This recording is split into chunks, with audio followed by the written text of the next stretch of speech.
Hello बच्चों, आज का जो हमारा टॉपिक है वो है कोऑर्डिनेट ज्योमेट्री। और आप निर्देशांक ज्यामिति की एक्सरसाइज 7.1 को बहुत अच्छे से समझ चुके हैं। और कल की जो वीडियो में थी हमारी 7.2 एक्सरसाइज थी, जिसमें हमने पहले और दूसरे क्वेश्चन को बहुत आसानी से सॉल्व किया था। आज हम क्वेश्चन नंबर 3 को जो है अपनी इस वीडियो में क्वेश्चन नंबर 3, 4, 5 जो क्वेश्चन होंगे, जो भी हम ज़्यादा से ज़्यादा ला सकते हैं आपके लिए, वो लेकर आएंगे और उन्हें आप आसानी से देखेंगे। तो कम टू द पॉइंट, हम चलते हैं क्वेश्चन नंबर 3 की तरफ। तो जो हमारा क्वेश्चन नंबर 3 है वो कहना क्या चाह रहा है, मैं बोर्ड पर डिस्प्ले नहीं कर सकता उस क्वेश्चन को, क्योंकि आपको मालूम है, मुझे भी मालूम है कि बहुत बड़ा क्वेश्चन है। इतना बड़ा क्वेश्चन तो पूरे बोर्ड पे आएगा, इसलिए आप अपनी बुक में क्वेश्चन नंबर 3 देखेंगे, एनसीईआरटी फोल्डर का एक्सरसाइज 7.2 का क्वेश्चन नंबर 3। आपके स्कूल में खेल कूद क्रियाकलाप आयोजित करने के लिए एक आयताकार मैदान ABCD में चूने से परस्पर 1 मीटर की दूरी पर पंक्तियां बनाई गई हैं। AD के अनुदेश परस्पर 1 मीटर की दूरी पर 100 गमले रखे गए हैं, जैसे कि आकृति 7.12 में दर्शाया गया है। निहारिका दूसरी पंक्ति में AD के 1/4 भाग के बराबर की दूरी दौड़ती है और वहां एक हरा झंडा गाड़ देती है। इसके बाद जो है गाड़ देती है। प्रीत 8वीं पंक्ति में AD के 1/5 भाग के बराबर की दूरी दौड़ती है और वहां एक लाल झंडा गाड़ देती है। दोनों झंडों के बीच की दूरी बताइए, ज्ञात कीजिए। अब ये इसमें आगे ये कह रहा है कि यदि रश्मि को एक नीला झंडा इन दोनों झंडों को मिलाने वाले रेखाखंड पर ठीक आधी दूरी यानी बीच में गाड़ना हो तो उसे अपना झंडा कहाँ गाड़ना चाहिए। तो कहने का मतलब सीधा सीधा ये है कि इसमें जो है एक तरफ जो है आपको भुज दिखा रखे, एक तरफ को कोटि, एक तरफ एक्स एक्सिस है, एक तरफ वाई एक्सिस है। एक्स एक्सिस की तरफ सबसे पहले जो है उसमें इसमें दिखाया गया है हरे झंडों की स्थिति, जो हरा झंडा है उसकी स्थिति क्या होगी। तो सबसे पहले निहारिका जो है वो एक्स की तरफ को चलती है। ध्यान से देखना, क्वेश्चन में एक्स की तरफ को चलती है बेटा 2, और ऊपर को कितना चलेगा। तो इसका मतलब है यहाँ पे हरे झंडे, हरे या निहारिका के बिंदु, या आप बता सकते हैं हरे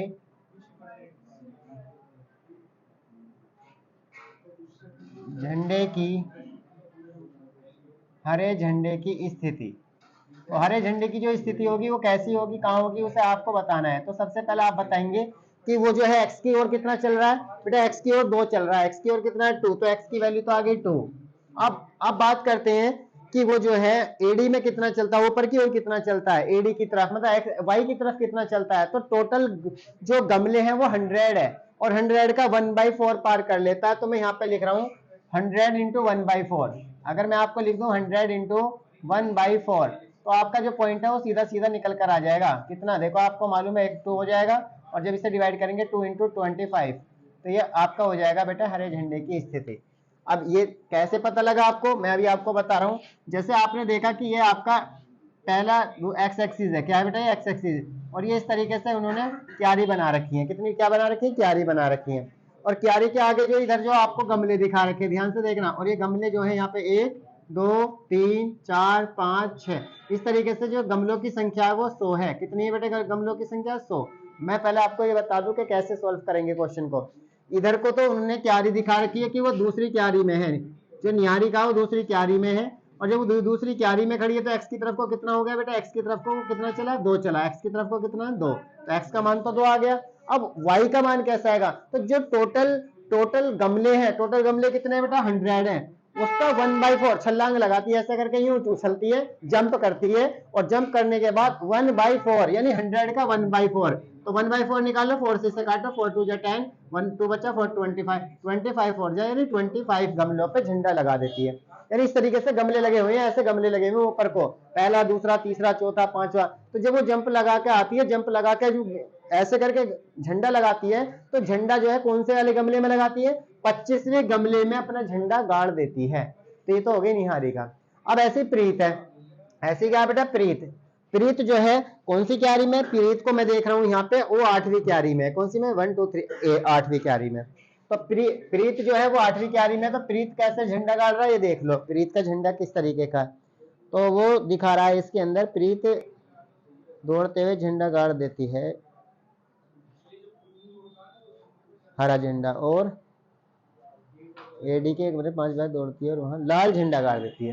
तो बेटा आगे है लाल, लाल झंडे की स्थिति। तो लाल झंडे की जो स्थिति होगी वो क्या होगी उसे भी मैं आपको बता रहा हूँ।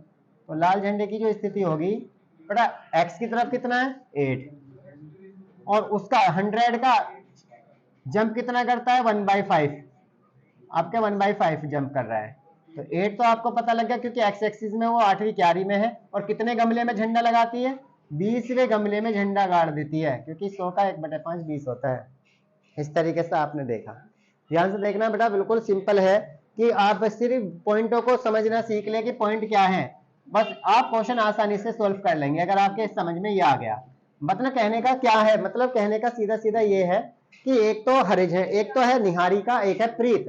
एक निहारिका है एक प्रीत है। तो निहारिका जो है दूसरी पंक्ति में खड़ी हुई है, यानी दूसरी पंक्ति में वो खड़ी हुई है, और उसके अंदर जो है जिस तरीके से गमले लगे हुए हैं वो जंप लगा के जो है, यानी टोटल गमलों का 1/4, टोटल गमले कितने हैं 100, और 100 को 4 से भाग करेंगे कितने होंगे 25, तो 25वें गमले में अपना झंडा गाड़ देती है। पहले बात तो हो गया। अब बात करते हैं दूसरे नंबर पे, लाल झंडे की स्थिति क्या होगी। तो लाल झंडे जो है कौन लेके आता है, प्रीत लेके आता है। कौन है बेटा, प्रीत। इसमें कौन दिखा रखा है, प्रीत ही है। तो वो 8वीं पंक्ति में है, कौन सी पंक्ति में 8वीं। तो 8वीं पंक्ति में वो जाता है, या सॉरी जाती है। उसके बाद क्या करती है, जो टोटल वो है गमले हैं, जो टोटल गमले कितने हैं 100, उसका 1/5, यानी 100 का 1/5 का मतलब 100 का 5वां भाग। तो 100 को 5 से भाग करेंगे 20, तो 20वें गमले में अपना फ्लैग गाड़ देती है। तो दोनों फ्लैगों की जो वो है डिस्टेंस है वो अलग अलग हो गई। देखो कैसे, मान ले कि यहाँ पे और यहाँ पे दोनों जगह, यहाँ पे तो खड़ा है आपका निहारिका और यहाँ पे खड़ी है आपकी प्रीत, ऐसे मान लो। तो निहारिका के जो पॉइंट है वो आपको मिल गए हैं, कितने मिले बेटा। अब आपने देखा निहारिका के जो पॉइंट है वो कितने हैं, जल्दी बताओ। निहारिका के पॉइंट कितने हैं, ये रे 2,25, 2,25। चलो जी। और आपने देखा प्रीत के पॉइंट कितने हैं 8,20, ये हो गया। अब इन दोनों के बीच की दूरी बतानी है, तो बता दो। दोनों फ्लैगों के यानी दोनों झंडों के बीच की दूरी, दोनों झंडों के बीच की दूरी। तो अब आपको बहुत अच्छे से मालूम है दोनों झंडों के बीच की दूरी जो होगी वो क्या होगी। तो दोनों झंडों में के बीच की दूरी आप एन पी लगा रहे हैं, यानी निहारिका है प्रीत के द्वारा है, तो ऐसे कर सकते हैं। तो बीच की दूरी का जो फॉर्मूला होगा वो होगा x2 माइनस x1 का whole square plus y2 minus y1 का होल स्क्वायर। अब आपको मालूम है x2 कितना है, बहुत अच्छे से मालूम है। ये आपका x1 है, ये आपका y1 है, और ये आपका x2 है, ये आपका y2 है। तो x2 कितना है 8 है, और इसका हो जाएगा बेटा स्क्वायर रूट भी, तो उसे भी देखो। अब x2 कितना 8 माइनस का 2, और इसका करो आप होल स्क्वायर प्लस, आपके पास है 20 माइनस 25, और इसका करो बेटा आप होल स्क्वायर। अब आप क्या करेंगे, इसका स्क्वायर रूट। अब आप जब सोल्व करेंगे तो 8 में से 2 जाएगा तो 4 हो जाएगा, 4 का स्क्वायर प्लस 20 में से 5 निकालेंगे तो कितने बचेंगे माइनस के 5 का स्क्वायर, और सारे का स्क्वायर रूट।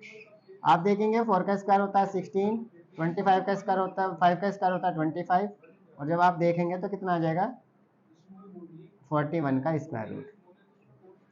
ये आ गया। दोनों झंडों के जो बीच की दूरी है वो इतना आ गया।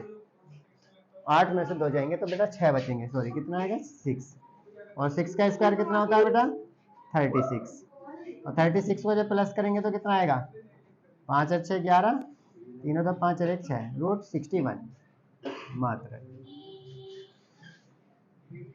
ये अब यहाँ तक तो ये क्लियर हो गया।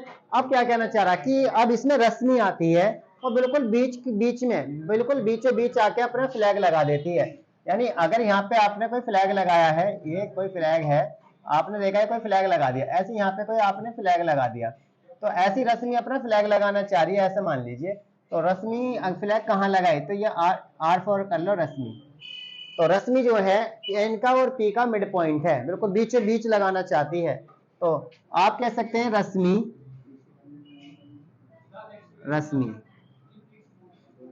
निहारिका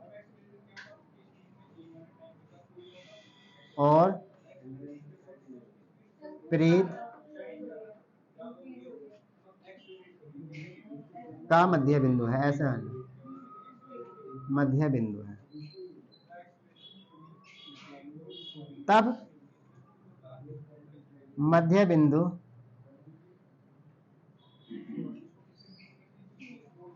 आर मध्य बिंदु आर जो रश्मि के निर्देशांक, तो जो मध्य बिंदु आर है जो रश्मि है उसके निर्देशांक अगर आप निकालेंगे तो कैसे निकालेंगे, एक बार x1 x2 कर लो तो हो जाएगा x1 प्लस x2 अपॉन में 2 और y1 प्लस y2 अपॉन में 2। अब यहाँ पे x1 कौन है बेटा 8 प्लस 2 बटे में 2 और यहाँ पे आपके पता 25 प्लस 20 और बटे में 2, तो हो जाएगा 8 तो 10 यानी 5, हो जाएगा 22.5। ये वो मध्य बिंदु के निर्देशांक हो गए।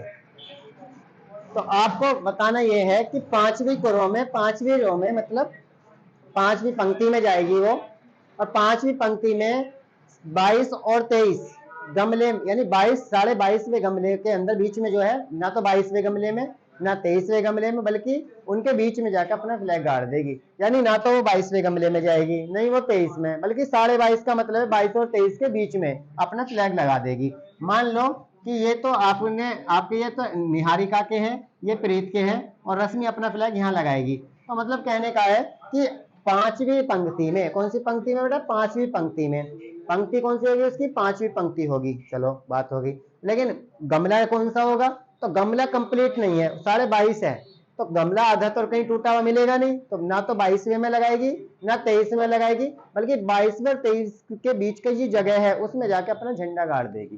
तो ये बिल्कुल सीधा सीधा क्वेश्चन था, कोई बड़ा नहीं था। हरे झंडे की स्थिति आपने देखी है, लाल झंडे की स्थिति आपने देखी है, और जो दोनों झंडों के बीच की दूरी है वो आपने निकाली। अब रश्मि जो है निहारिका और प्रीत का मध्य बिंदु है, यानी रश्मि का जो फ्लैग है, जो नीला फ्लैग है, वो रेड फ्लैग का और ग्रीन फ्लैग का मध्य बिंदु है। आप ऐसे भी लिख सकते हैं, या आप ये बता सकते हैं कि रश्मि जो है निहारिका और प्रीत का मध्य बिंदु है। क्यों है, क्योंकि रश्मि जो है वो निहारिका और प्रीत के बिल्कुल मिड में जाके अपना फ्लैग लगाती है, जहां निहारिका ने लगाया है वहां और जहां प्रीत ने लगाया वहां नहीं लगाएगी, बल्कि उनके बिल्कुल मिड में जाके अपना फ्लैग लगा देगी। तो आखिर वो कौन सी रो में और कौन सी पंक्ति में वो अपना फ्लैग लगाएगी, तो ये आपको बताना है। तो आप ये देखेंगे कि वो पांचवी पंक्ति में, और कौन से आप देखेंगे कौन से 22.5 यानी 22.5 जाके उसके बीच में, यानी 22 और 23 गमले के बीच में लगाएगी। तो इस तरीके का हमारा क्वेश्चन था, बिल्कुल ज्यादा डिफिकल्ट नहीं था, सिंपल ही क्वेश्चन था। अब हम चलते हैं क्वेश्चन नंबर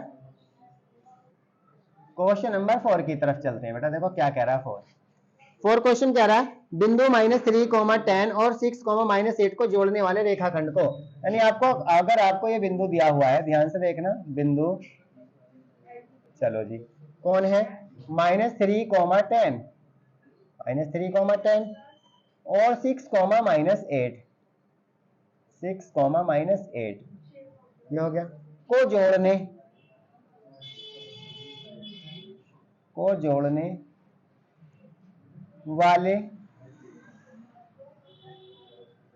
जोड़ने वाले रेखाखंड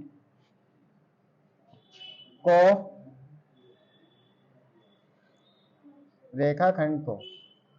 -1, 6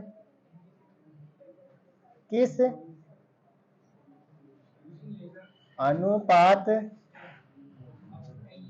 में विभाजित करता है।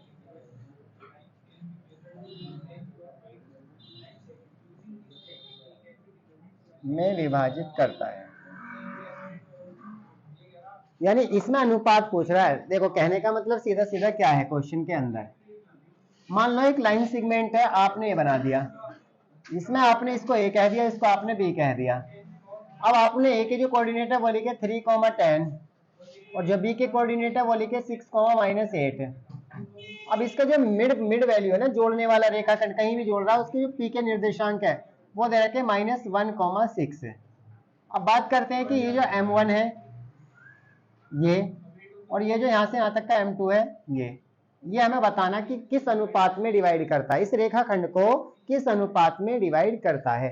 तो मतलब कहने का ये ए के जो निर्देशांक है वो -3, 10 है, चलो जी, और बी के जो कोऑर्डिनेट है वो आपको जो है वो दिए हुए हैं 6, -8 है। तो यहाँ से आपको पता लगा कि ये आपका x1 है, ये आपका y1 है, और ये आपका x2 है, ये आपका y2 है। अब जो इसमें अंतर विभाजन करने वाले बिंदु P के निर्देशांक, जो बिंदु अंतर विभाजन कर रहा है, अंतर विभाजन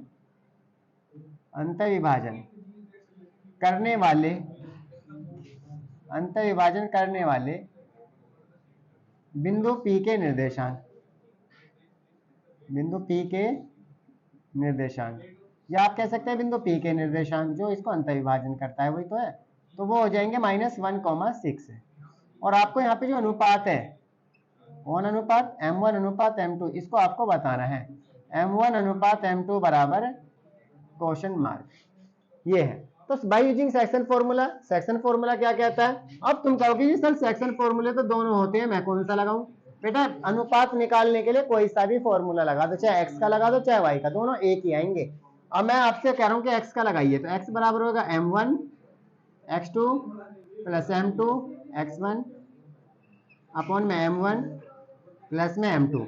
x कितना है? तो x तो ये रहा माइनस, क्योंकि ये हो जाएगा आपका x और ये हो जाएगा आपका y। तो x की जगह कौन है? -1। चलो m1 की जगह m1 को रहने दो m1, x2 की जगह कितना है? x2 की जगह आपका है 6 प्लस m2 की जगह m2 और इंटू x1 की जगह कितना है? -3 और अपॉन में बेटा अपॉन कर लो, तो अपॉन हो जाएगा m1 plus m2, m1 plus m2। अब आपने करा -1 इक्वल टू 6 की m1 में करेंगे तो 6m1, -3 m की 2 में करेंगे 6m2, अपॉन में आ जाएगा m1 plus m2, m1 plus m2। अब इसमें क्या करो? क्रॉस मल्टीप्लाई करो, तो हो जाएगा 6m1 -3m2 इक्वल टू -1 की इधर करेंगे तो -1 और हो जाएगा m1 और प्लस में m2, अंदर मल्टीप्लाई कर लो तो हो जाएगा 6m1 -3m2 equal to -m1 और -m2। अब m1 को इधर ले आओ तो हो जाएगा 6m1 प्लस m1 और इसे उधर ले जाओ तो हो जाएगा m2 और माइनस है तो इधर आकर प्लस का 3m2। आपने देख लिया। अब क्या करें? इन दोनों को करो तो हो जाएगा 7m1 और इनको करोगे तो हो जाएगा आपका 3 और 1 4m2। देखो कहीं मिस्टेक सी लग रही है। तो आपने देखा यहाँ पे 6m1 और प्लस -3 x1 की वैल्यू -3, तो 6m1 प्लस -3m2 और m1 plus m2 cross multiply, तो इसकी इधर करेंगे तो 6m1 -3m2 equal to -m1 और -m2। इसे इधर ले आओ, गड़बड़ हो गई। तो ये हो गया आपका, इसे इधर लेकर आएंगे तो यहाँ से आगे होगा माइनस का m2 और ये माइनस का इसे इधर ले जाओगे तो 3m2। अब इसके बाद 7 और जब 3 में से 1 निकालेंगे तो कितने बचेंगे बेटा? 2, ये हो जाएगा 2m2। अब इनको क्या करना है? ध्यान से देखना है। m1 के अपॉन में ले आओ m2 तो हो जाएगा m1 अपॉन में m2 और जो 7 है इसे बटे में ले जाओ 2 के तो हो जाएगा 2/7। तो यार ये कह सकते हैं m1 अनुपात m2 बराबर 2/7। तो वो 2/7 के अनुपात में उसको विभाजित करेगा। अब आपके मन में आ रहा होगा कि सर अगर हम इससे, ये तो हमने 1 से निकाला, अगर हम अनुपात ही तो चाहिए, तो बेटा ये जो अनुपात है ना ये 2/7 होगा, यानी m1 जो होगा 2 होगा, m2 जो 7 होगा। अगर आप सोच रहे हैं कि अगर हम y वाला फॉर्मूला लगाए तब अनुपात अलग आएंगे, बिल्कुल भी अलग नहीं आएंगे, सेम आएंगे, चाहे आप करके देख लेना। अगर आप इसमें y के लिए फॉर्मूला लगाते हो तो भी आपका आंसर m1 और m2 यही आएगा। तो आप आसानी से उसे निकाल के देख सकते हैं। नहीं तो आप इससे पहले तो आप इसे समझिए क्या कहना चाह रहा है। बिल्कुल कह रहा है बिंदु -3,10 और 6,-8 को जोड़ने वाले रेखाखंड को, यानी इन दोनों को जोड़ने वाले रेखाखंड को -1,6 जो है किस अनुपात में विभाजित करेगा। यानी मान लो कि अगर हम इन दोनों को किसी दो चीज को जोड़ रहे हैं, हमने इसे इस तरीके से जोड़ दिया, तो जोड़ने में अगर ये m1 है ये m2 है, तो यानी इसका कोई बिंदु जहां से जोड़ रहे वो बिंदु जो है इनको किस किस अनुपात में जोड़ेगा, यानी पहला जो पार्ट होगा वो कितना होगा और दूसरा पार्ट कितना होगा। तो कहने का सीधा सीधा -1,6 है, ये जो -1,6 है ये इस वाले पार्ट को AP को और PB को, दो पार्ट है, एक AP है दूसरा PB है, ये किस अनुपात में जोड़ेगा, यानी जो अनुपात होगा कैसा होगा, कौन सा कम होगा कौन सा ज्यादा होगा, तो वो 2/7 होगा। तो ये तो मैंने x से निकाल के कराया। आपके मन में आ रहा है कि अगर सर हम x वाला ना लगा के y का लगाते तब भी अनुपात इतना ही आएगा, चेक कर लीजिए, कोई प्रॉब्लम नहीं। आपने आसानी से समझ लिया होगा, मैं तुम्हें y के रूप में इसे दिखाना चाह रहा हूँ। ध्यान से देखो, तो 2,7 आपका आ गया है, अनुपात यही रहेगा। अब y के लिए देखना चाह रहे तो देखो ध्यान से देखना, y equal to m1 y2 plus m2 y1 upon में m1 प्लस में m2। तो ये हो गया आपका 6, मैंने 6 रखा। m1 की जगह m1 है, m1 रहने दो, और y2 की जगह कितना है बेटा, ध्यान से देखो -8, कितना है -8 प्लस m2 रहेगा, और y1 की जगह कितना है वो है 10, आपने 10 रखा, अपॉन में कितना हुआ m1 प्लस में m2। अब आपने लिखा 6 इक्वल टू 8 की m1 में करेंगे तो -8m1 प्लस 10m2। अब इसके बाद क्या करें, हो जाएगा आपका m1 प्लस m2, इसके अपॉन में एक मान लो क्रॉस मल्टीप्लाई कर लो।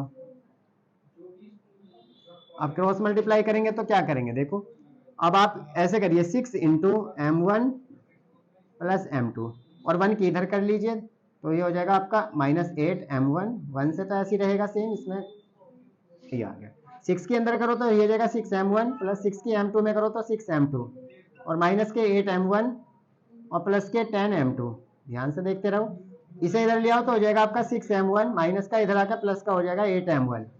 अब इसके बाद 10m2 तो ये है ही, और प्लस के 6 इधर जाने के बाद माइनस के 6 हो जाएंगे। अब आपको पता दोनों को प्लस करेंगे तो 14m1 हो जाएंगे और इन्हें माइनस करेंगे तो 4m2 बचेंगे। अब आपको क्या करना है, m2 को लेकर और m1 के अपॉन में, बिल्कुल सेम प्रोसेस वही हो गया, तो जाएगा m1 अपॉन में m2 आ गया, तो उधर कौन बचा 4, और 4 के अपॉन में कौन जाएगा, 4 के अपॉन में जाएगा 14 यानी 14, काटो दो दो दूनी 4 और 2 सत्ता 14, तो हो जाएगा m1 अपॉन m2 बराबर आ गया 2/7, तो हो जाएगा m1 अनुपात m2 बराबर 2:7। तो आपने y से करा तब भी वही आया, x से करा, अनुपात आपका अगर निकल गया तो मैं बताना चाह रहा हूँ कि चाहे तो आप x का वाला x की फॉर्म में लगा लो या y वाला लगा दो, कोई सा एक निर्देशांक लगा के आसानी से क्वेश्चन को सोल्व कर लो, आपका अनुपात आसानी से निकल जाएगा। तो जरूरी नहीं है आपको x भी लगाना है उसमें y भी लगाना, आप चाहे तो एक से ही अनुपात पूछ रहा है, वो कह रहा है कि -1,6 जो है उन दोनों दो बिंदुओं को मिलाने वाला जो रेखाखंड है, यानी आप कह रहे हैं कि इस बिंदु और इस बिंदु को जोड़ने वाला जो रेखाखंड है उसको ये -1,6 किस अनुपात में क्या करेगा, किस अनुपात में विभाजित करता है, तोड़ता है। तो किस अनुपात में तोड़ता है, 1 2 और 1 7। तो आप इसका अनुपात निकाल लें तो अनुपात x वाले फॉर्मूला लगा के भी निकाल सकते हैं और y का भी लगा के, मैंने दोनों आपके सामने रख दिए हैं, तो अब ये आप घबराने की जरूरत नहीं है कि कौन से निकालना डिफिकल्ट है, तो इजीली आप इनको आसानी से सॉल्व कर सकते हैं। अब हमारा जो क्वेश्चन रहेगा वो हम लेके आएंगे भी एक, अभी हमारा क्वेश्चन है 5 और 6।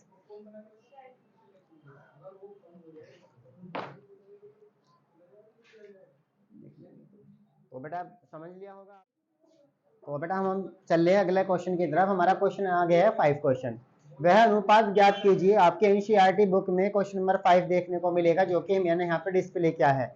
मैंने बेटा आपको इसलिए पहले बोर्ड पे डिस्प्ले कर देता हूँ मैं क्वेश्चनों को, ताकि आपको ओनली उनके सॉल्यूशन को समझने में आसानी हो, क्योंकि आजकल क्या होता है कि क्वेश्चनों को नहीं देखते, डायरेक्ट जो है उनका सॉल्यूशन पे जाते हैं, तो बेटर आपके पास भी समय कम है और हमारे पास भी समय कम है, इसलिए जो है पहले हम ये क्वेश्चन आपको डिस्प्ले कर देते हैं ताकि ना आप आसानी से समझ सको। क्वेश्चन क्या बोल रहा है, वह अनुपात ज्ञात कीजिए जिसमें बिंदु इतना और इतने को मिलाने वाला जो रेखाखंड है एक्स एक्स से विभाजित होता है, एक्स एक्स से विभाजित होता है बेटा। तो मान लीजिए ऐसे नहीं, कोई भी आप लाइन सेगमेंट खींचिए, मान लीजिए कि आपने देखा कि ये ए है और ये आपने देखा कि ये बी है, और ये लाइन सेगमेंट है 1, -5 है, और ये जो है दूसरा ये है -4, 5। अब बहुत अच्छे से आप ध्यान से समझिए। अब रेखाखंड एक्स अक्ष से विभाजित होता है, रेखाखंड एक्स अक्ष से विभाजित होता है, जब एक्स अक्ष से विभाजित होता है तो सीधा सीधा है कि y 0 होता है, वहां पे x, 0 इसके कोऑर्डिनेट हो जाएंगे, जहां से विभाजित हो रहा है, जहां से कट रहा है वही हो जाएगा। तो आपको पता है जब आप इसे सोल्व करेंगे तो सोल्व करने पे बिंदु ए मिला आपको, यहाँ पे देखो बिंदु ए के निर्देशांक 1 मान लो आप, तो बिंदु ए जो है वो हो जाएगा 1, -5, और जो बी हो जाएगा वो सीधा सीधा आपको पता है बेटा क्या होगा, बी जो है वो -4, 5 होगा।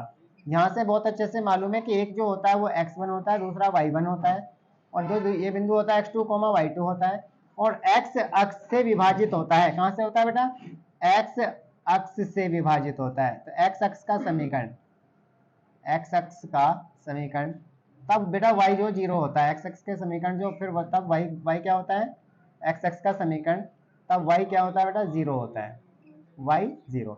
तो वो जो बिंदु P के जो निर्देशांक होंगे ना, जो जहां से वो विभाजित हो रहा है, अंतर विभाजन करने वाले बिंदु P के निर्देशांक, तो P के जो बिंदु होंगे या P के जो निर्देशांक होंगे, बिंदु P के निर्देशांक वो हो जाएंगे बेटा x, 0। कितना हो जाएगा वो, x, 0, ये हो जाएगा आपका x, 0। और इसमें अनुपात निकालने के लिए उसने फिर कहा है आपसे, तो अनुपात निकालने के लिए आपके पास सीधा सीधा प्रोसेस है, एक m1 अनुपात m2 वो आपको निकालना है और उसको आपने लगा दिया क्वेश्चन मार्क। फिर वही अभी सबसे पहले जो क्वेश्चन था, तो जहां पे एक्स एक्स के लिए पूछता है वहां पे वाई जीरो होता है, एक्स एक्स का समीकरण है तो वाई जीरो होता है, और वाई एक्स का समीकरण है तो फिर एक्स जीरो होता है। अगर एक्स एक्स की ओर जाएगा तो वाई उसे जीरो मानना पड़ेगा, अगर वो वाई एक्स की ओर जाता है तो फिर उसे एक्स जीरो मानना पड़ेगा। तो यहाँ पे कह रहा है एक्स एक्स से विभाजित होता है, एक्स एक्स से होता है।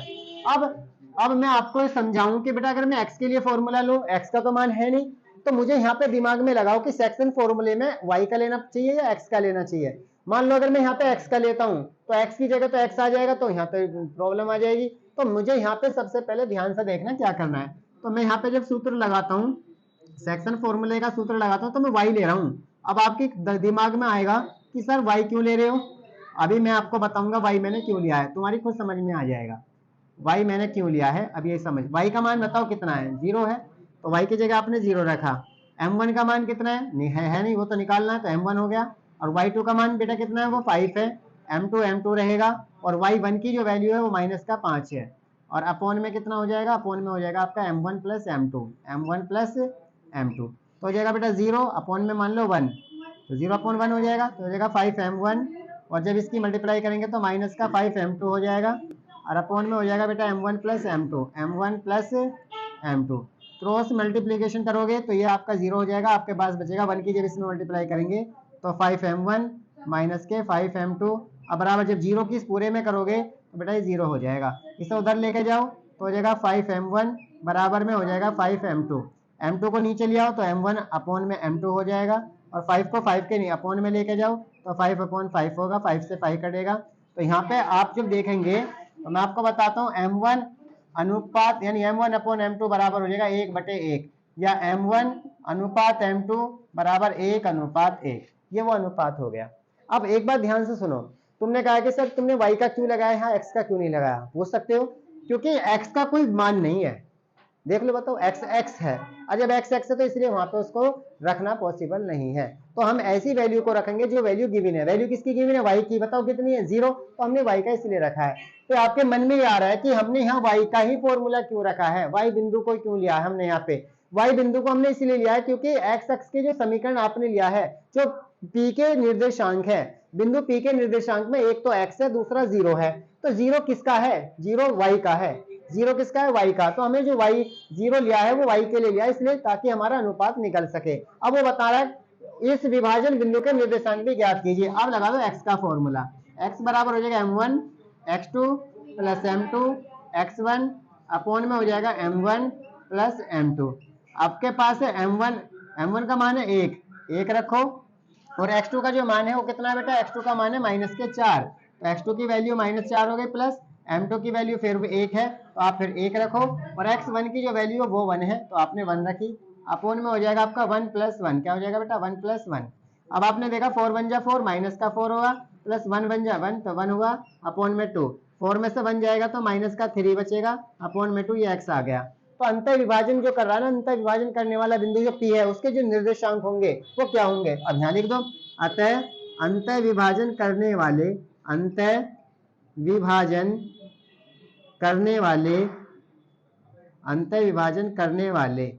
बिंदु P के निर्देशांक आपको बहुत अच्छे से मालूम हो गया, क्या होंगे बेटा, एक तो होगा माइनस का 3/2 और दूसरा होगा 0, तो निर्देशांक होंगे 3/2, 0। This is answer. अब आप इसे समझने की कोशिश करें। सबसे पहले क्वेश्चन में कहा है वह अनुपात ज्ञात कीजिए जिसमें बिंदु इतना और इतना को मिलाने वाले रेखाखंड, यानी बिंदु 1, -5 और -4, 5 को मिलाने वाला रेखाखंड x अक्ष से विभाजित होता है। कहां से विभाजित होता है, x अक्ष से होता है, तो y तो उसका 0 हो जाएगा। जब x अक्ष से विभाजित होता है तो वहां पे y 0 होता है, अगर वो y अक्ष से विभाजित होता है तो फिर x 0 होता है। तो हमसे कहा गया कि x अक्ष से विभाजित होता है, जब x अक्ष से विभाजित होता है तो y उसका 0 होता है। तो अब इसमें हम निकालते हैं यहाँ पे, तो हमारे पास a के निर्देशांक भी है, b के निर्देशांक भी है, और x अक्ष का समीकरण है तब y 0 होता है, तो बिंदु P के जो निर्देशांक होंगे वो x, 0 हो जाएंगे, तो बिंदु P के भी मिल गए। अब यहाँ पे अनुपात वो पूछ रहा है, तो हमें सेक्शन फॉर्मूले में कौन सा फॉर्मूला लगाना है, तो हमें सेक्शन फॉर्मूले में y का फॉर्मूला इसीलिए लगाना है क्योंकि जो बिंदु P के निर्देशांक है वो x, 0 है। क्या है बेटा? x, 0। तो हमें 0 वालों को लेना चाहिए। हमें वैल्यू गिवन किसकी? x की, y की? y की वैल्यू गिवन है, कितनी है? 0। तो हमें y का फॉर्मूला इसलिए लगाया क्योंकि हमारे पास y की वैल्यू गिवन है। तो y का मान लगा, y का फॉर्मूला y बराबर m1 y2 plus m2 y1। हमने वैल्यू को रखा, वैल्यू को रखा, m1 अनुपात m2 निकल कर आया 1:1। कितना है बेटा? 1:1। लेकिन वो कह रहा है इस पूरे बिंदु के निर्देशांक बताओ। क्या कह रहा है? पूरे बिंदु के निर्देशांक बताओ। तो पूरे बिंदु के निर्देशांक निकालने के लिए y का तो 0 है, y का तो 0 है, x का कितना होगा? तो x का निकालने के लिए x का फॉर्मूला अब लगा दो यहाँ पे क्योंकि अनुपात आपको मिल गई। तो x का फॉर्मूला क्या होता है? m1 x2 plus m2 x1 upon में m1 प्लस m2। जब आप इसमें सोल्व करेंगे यानी वैल्यू लगाएंगे m1 की, x2 की, सबकी वैल्यू लगाएंगे तो x का मान निकल कर आएगा -3/2। किसका निकल कर आएगा? -3/2। ये किसकी वैल्यू होगी? x की वैल्यू होगी। तो अतः अंत विभाजन करने वाला जो बिंदु P होगा, ये वाला बिंदु P होगा, इसके पूरे जो निर्देशांक होंगे, कंप्लीट जो कोऑर्डिनेट होंगे वो -3/2, 0 होंगे। ये इस तरीके से हमें क्वेश्चन को करने के लिए कहा गया है। तो मुझे उम्मीद है कि आपकी समझ आया होगा। अब आगे चलते हैं क्वेश्चन नंबर 6 की तरफ। क्वेश्चन नंबर 6 हमारा क्या बोल रहा है इसे देखिए आप आसानी से। क्वेश्चन नंबर 6 में क्या कहा है? यदि बिंदु, ध्यान से देखना, यदि बिंदु 1, 2, 4, y एक चतुर्भुज को रिप्रेजेंट करते हैं, एक समांतर चतुर्भुज को रिप्रेजेंट कर रहे हैं। बेटा देखो ये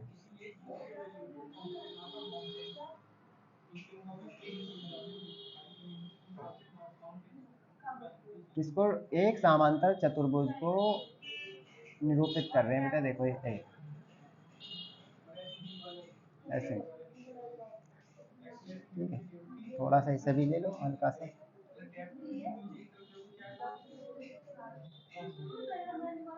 अब इसमें ये a के कोऑर्डिनेट है, ये b के है, ये c के है और ये d के। अब a के कोऑर्डिनेट कौन है बेटा? 1, 2। चलो जी। और b के कौन है? 4, y और c के 3, 5 और d के c के x, 6। d के कितने बेटा? x, 6 और d के 3, 5। अब इनके जो डायगोनल्स है, अगर एक समांतर चतुर्भुज को रिप्रेजेंट कर रहे हैं तो ध्यान से देखना कि इनके जो डायगोनल्स है, एक ये रहा डायगोनल्स और दूसरा डायगोनल्स कौन है बेटा? वो ये रहा। तो अगर मैं बिंदु P के निर्देश, तो बिंदु P जो है इनका मिड पॉइंट है। बिंदु P जो है AC और BD का जो मिड पॉइंट है वो मान लिया मैंने बिंदु P है। वो क्या है बेटा? P। तो हमें बिंदु P के निर्देशांक चाहिए पहले। तो कैसे निकाले? ध्यान से देखना। तो बिंदु P, बिंदु P विकर्ण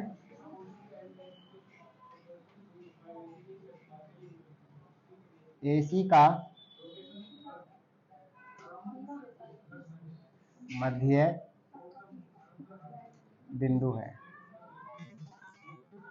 और जब ये AC का मध्य बिंदु है तो इसके P के निर्देशांक निकाल लो यहाँ पे पहले।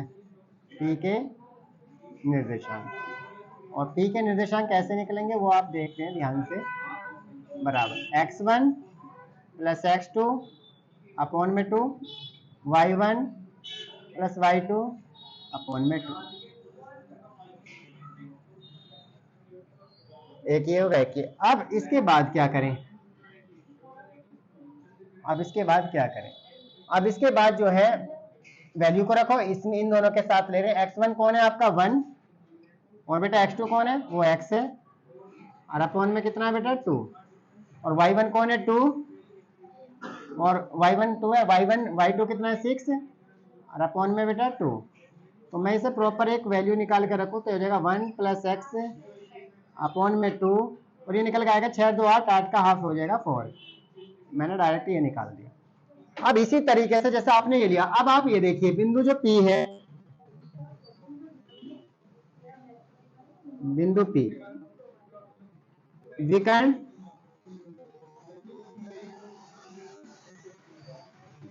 BD का मध्य बिंदु है। तो इसलिए जो आपके फिर दोबारा अगर ये जो विकर्ण P है, ये बिंदु P है, विकर्ण BD का भी मध्य बिंदु है, तो फिर दोबारा P के निर्देशांक p के निर्देशांक। तो निकालेंगे यहाँ पे भी x1 प्लस x2 अपॉन में 2 और y1 प्लस y2 अपॉन में 2। अब आप ध्यान से देखिए बेटा, x1 कितना है यहाँ पे 3 रख लो, उधर 4 रख लो, तो हो जाएगा 3 प्लस 4 अपॉन में 2 और यहाँ 5 है, वहाँ y है, तो हो जाएगा 5 प्लस y अपॉन में 2। तो निकल कर यहाँ पे कितना आएगा, तो हो जाएगा 4 3 7 7 बाई 2 और ये हो जाएगा आपका 5 प्लस y और बाई 2। अब बेटा एक चीज देखना, अकॉर्डिंग टू द क्वेश्चन ये जो P है ये AC का भी मध्य बिंदु है और ये P है ये BD का भी मध्य बिंदु है, तो इसका मतलब ये दोनों आपस में बराबर है। इसका मतलब इनको और इन दोनों कोऑर्डिनेटों को आपस में बराबर रख लेंगे, तो ये हो जाएगा आप 1 प्लस एक्स अपॉन 2 और ये हो जाएगा 4, ये तो हो गया एक का, और ये हो जाएगा आपका 7 by 2 plus 5 plus y by 2, क्योंकि जो P है वो दोनों का ही मध्य बिंदु है, ये भी P के निर्देशांक है और ये भी P के निर्देशांक है। कंडीशन ये है,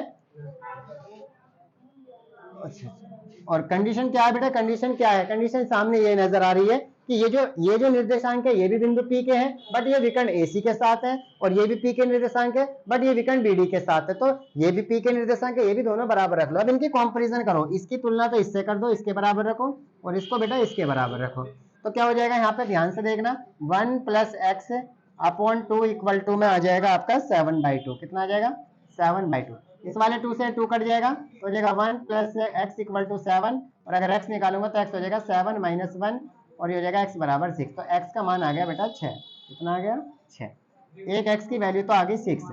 अब ऐसी जो मैं इसके बाद आगे निकालता हूँ, तो ये लिया मैंने 4 equal to 5 plus y upon में 2, अब यहाँ पे 1 अपॉन कर लो, क्रॉस मल्टीप्लाई कर लो, 4 2 जा 8, 8 इक्वल टू 5 प्लस वाई, 5 को इधर ले आओ तो 8 माइनस का 5 इक्वल टू वाई या y इक्वल टू 3।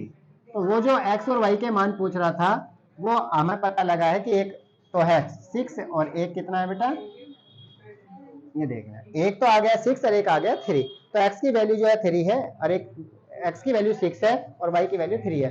तो मैं आपको बताना चाह रहा हूँ बेटा इसमें कैसे कैसे करना है। सबसे पहले ये बिंदु दे रखे, यदि बिंदु ये 1, 2, 4, y, x, 6 और 3, 5 इस क्रम में लेने पर यानी क्रम में लेना है, नहीं ना कहीं भी ले लो कोई भी किसी को नहीं, तो वो कह रहा है कि इसी क्रम में लेने पर, जिस क्रम में लिखे हुए हैं एक समांतर चतुर्भुज के शीर्ष हो, इसी क्रम में लेने पर एक समांतर चतुर्भुज के शीर्ष हो, तो आपको x और y का मान बताना है, x और y का मान ज्ञात कीजिए। तो मैंने a लिया, दूसरे को b, तीसरे को c, चौथे को d, तो ये हो गया। अब हमें करना क्या है, इसका भी डायगोनल खींचा, उसका भी डायगोनल खींचा, जो AC है उसका जो डायगोनल है वो भी AC जो डायगोनल है उसका जो मध्य बिंदु है वो भी P है, और BD का जो डायगोनल है उसका मध्य बिंदु भी P है, तो P जो है वो AC का भी मध्य बिंदु है और P जो है वो BD का भी मध्य बिंदु है। इसका मतलब पहले AC के लिए निकालो, फिर एक बार BD के लिए निकालो, फिर लास्ट में दोनों को बराबर रख दो। जब दोनों को बराबर रखेंगे तो उनका कंपैरिजन करो, कंपैरिजन करने के बाद जो भी x की वैल्यू आएगी उसे x की वैल्यू में निकाल दो और जो y की वैल्यू आएगा उसे y की वैल्यू में निकाल दो। तो आज की वीडियो में हमने जो यहाँ पे एक्सरसाइज 7.2 का question number 3, question number 4, question number 5, question number 6 को आसानी से और इजी मेथड से हमने यहाँ पे सीखा है, और मुझे उम्मीद है कि आप ये बहुत अच्छे से समझ में भी आया होगा और समझने की कोशिश भी करेंगे। Okay, thank you.